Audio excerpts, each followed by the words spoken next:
Search for Bayaning Guro Awards 2012.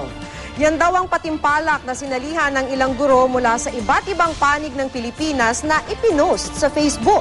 Pero nang kukunin na ng mga lumahok ang kanilang award ay saka lang nila napag-alamang peke pala ang naturang contest. Agad namang nilinaw ng Department of Education o DepEd na hindi nila kinikilala ang naturang award-giving body. Live mula sa Quezon City, may report si Lala Roque. Lala? Makita maging mga pa-contest nga para sa mga guro ay hindi na nakaligtas mula sa mga manloloko. Ang Facebook account na ito, umani ng atensyon mula sa mga guro ng DepEd sa buong bansa. May titulong Search for Bayaning Guro Awards 2012. Kinikilala raw nito ang mga magagandang gawain ng mga guro. Pwede ring bumoto para sa mananalo sa iba't ibang kategorya. Meron din daw proyekto na takbo para sa guro at may registration fee itong 250 pesos. Si Marilyn Laureno, principal ng Tala Elementary School, Grand Slam winner daw sana matapos makuha ang National Principal's Choice Award at National Principal Achievement Leadership Award. Ang kanya raw premyo abot sa 100,000 piso, 10 computers, isang LCD projector at isang printer. Excited daw silang nagpunta sa awarding ceremony noong Abril 25. Pero laking gulat raw nila nang makitang sa isang maliit na kwarto sa UP Bahay ng Alubay gagawin ng seremonya. Wala raw dumating na panauwing pandangal at ang natanggap ng certificate, walang firma ni DepEd Secretary Armin Lumistro.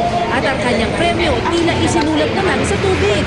Nag-iiyak siya. Ang sabi niya, "Ma'am, alam ko, maunawaan mo ako." Yun ang sabi niya, "Bakit po? Ano po ang problema niyo?" Kasi hindi ko po maibigay ang premyo sa ngayon dahil wala po akong pondo. Sa totoo lang, lubog na po ako dahil sa event na ito. Naisanla ko pa ang aking lupa. Ang masakit pa, lumuwas pa raw ang mga guro kasama ang kanilang pamilya. Pinakamasama nun, pinaluwas niya lahat ng mga participants from Visayas and Mindanao na kung saan ipinangutang nga lang daw nila yung pera kasama yung family nila. Ang itinuturong suspect, teacher din. Wala daw siyang intensyong manloko lalo ng kapwa guro. Mabuti raw ang kanyang hangarin. Magandang hangarin ko para sa Bayaning Guro. Kung may sumuporta lang, hindi ganito.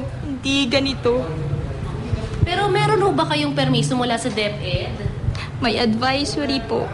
Ito po ay may kaukulang kaso na harap ang suspect sa yung violation ng article ng Revised Penal Code sa estafa, swindling, other forms of deceit.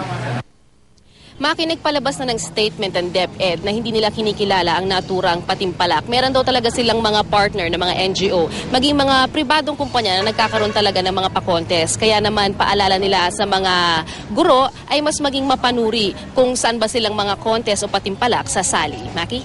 Nakakalungkot naman, Lala, no, na mararaket ng ganyan yung mga guro natin. May nakuha bang pera sa kanila?